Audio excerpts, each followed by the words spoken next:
Come on. I mean, the flag game, all kinds of colors, Barney purple, grape purple. But wait. Raspberry purple. It's down. It's all about the details. It's all about the infinite details. Thank you, Stephen. I appreciate the love, family. Yeah, I mean, but what about Chris? I mean, y'all look nice too with the pocket squares. My wife Denise takes care of me. I leave it to her. All right, well, let's talk about the Atlanta Hawks. They unveiled a Dominique Wilkins statue outside of Phillips Arena yesterday. The statue stands at 13.5 feet tall and weighs 18,500 pounds. Wilkins played his first 12 seasons with the Atlanta Hawks and played in 9 All-Star games, winning 2 dunk contests, and had his number been retired by the Hawks. He is known by the nickname Human Highlight, but kind of got us thinking, where would you rank him in your top 5 dunkers of all time? You mean in-game dunkers, right? Yeah. In-game. Absolutely.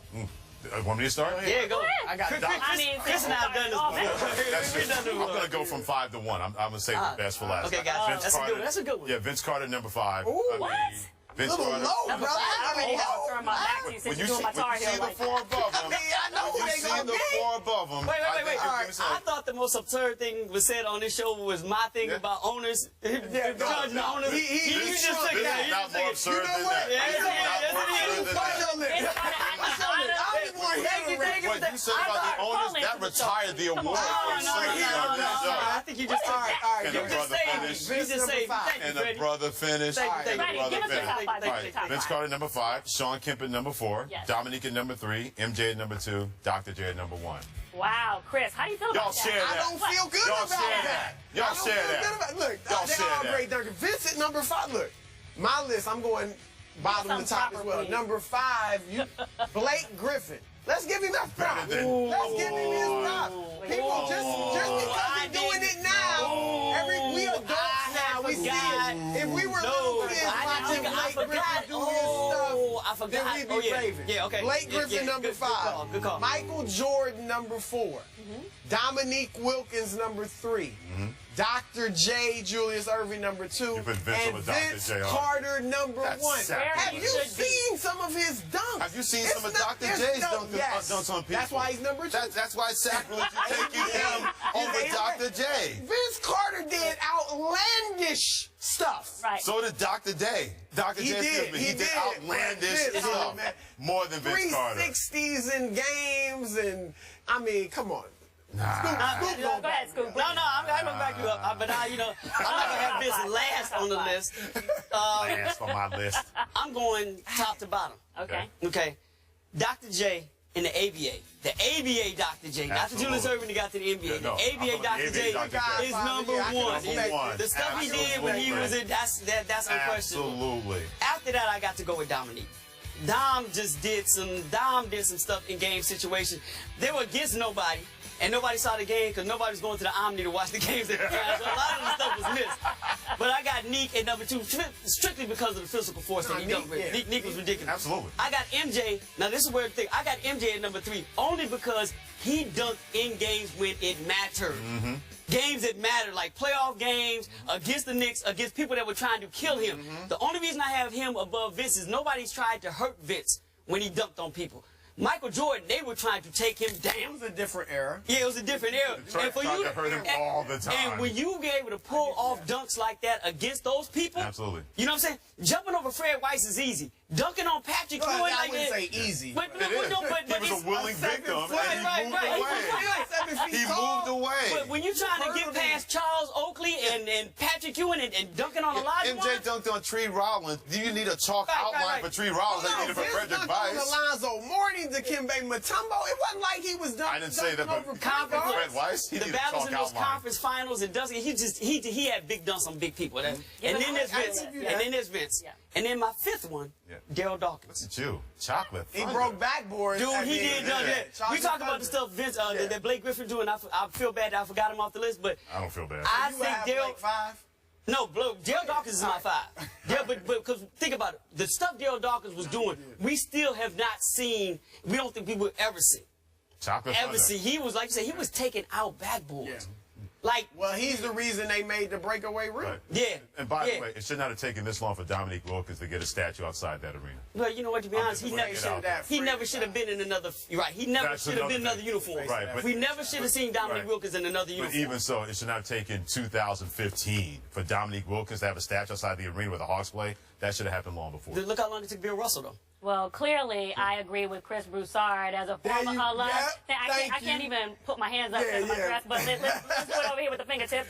Okay, and Vince Carter, if you want to call into the show and disagree with these guys, I have no... I got Vince Carter I on need to go on YouTube tonight. It's over. And look up Vince Carter's 10, Don't 20 need to years. try Not harder. number one You on will the be- dock in MJ. Go to YouTube. I saw Vince Carter do it. You didn't see it. He was in Canada. Well, you just heard He wasn't these guys watching. give their takes on the top Wasn't 5 I had your games back, Sean Kemp. of all time. But now it's time to give yours. So go to Twitter and use the hashtag Top 5 Game Dunkers All Time and let us know yours. And it's been a lost season for Kobe and the Lakers, but the Mamba is expected to be back for one more ride next season. What are the chances Kobe and the Lake Show reach the playoffs? Part 2 of Take Your Chances is next. Had your back, Sean Kemp.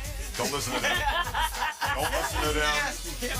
Well, let's talk about Sue because he's getting ready to make so much dollars. According to NFL.com, the courting of Dominique Sue is underway, and a source familiar with the Raiders' plans is saying that the Raiders are planning on bringing in Sue for a visit next week. The Lions, Raiders, Bears, Jaguars, and Dolphins are all expected to make a run at your boy. So let me ask you, Sue, where do you think Sue should go? If he wants to win, Freddie said earlier, it's about the money, and I think at some point it always is about the money. And I think for what we're talking about, maybe $15 million a year, maybe floating around the way he's trying to go close for. to $60 million guaranteed. Right. Command on the for market. 7 years, I get that. But does he, on top of that, does he want to win? You know, and I'm not going to dog the Raiders or anything, but if you want to win, that's not where you go when you So have you're not dogging the Raiders, but I'm not dogging the Raiders. Right. No disrespect to the Raiders. But no, if he wants to win, I'm looking at teams that still have money that need some type of defense in order to take them over the hump. And he can provide a one-man defense or a one-man defensive identity that some of the teams don't have. The teams I have at the top, one of the Indianapolis Colts. If they have money to get him in there and free up money, he can take them from where they were last year. Now they're automatically almost in the Super Bowl because they don't have any defensive identity. They don't have that playmaker on defense. He can take them over the top. He can get maybe a look. I don't know if they're going to give him all that money, but if I'm in Dominique Sue and want to win, I'm looking at them. Chicago Bears, another situation. If they do put out a play. Dismantled the Bears. But then we didn't dismantle them. There's talk that this may happen. Yes. But guess what? There's no state income tax in Florida. So what about going to Mike? Because he says he wants to be a billionaire. But here's the deal. I'm just saying. I was about to say, if you talk about Jacksonville? I'm talking about... He's the Dolphins, right? That's what I'm saying. If he's trying to win, they have a lot of money. I'm probably sure they're the ones that's going to throw the nice contract his way. But do you want to go to a 3-13 team? Yeah. I don't think he wants to. So my thing, where should he go? I say the Colts first. Look there first. If the Bears put a plan in place that's attractive for me to come there and they free up enough money for me to come there, I look at that too.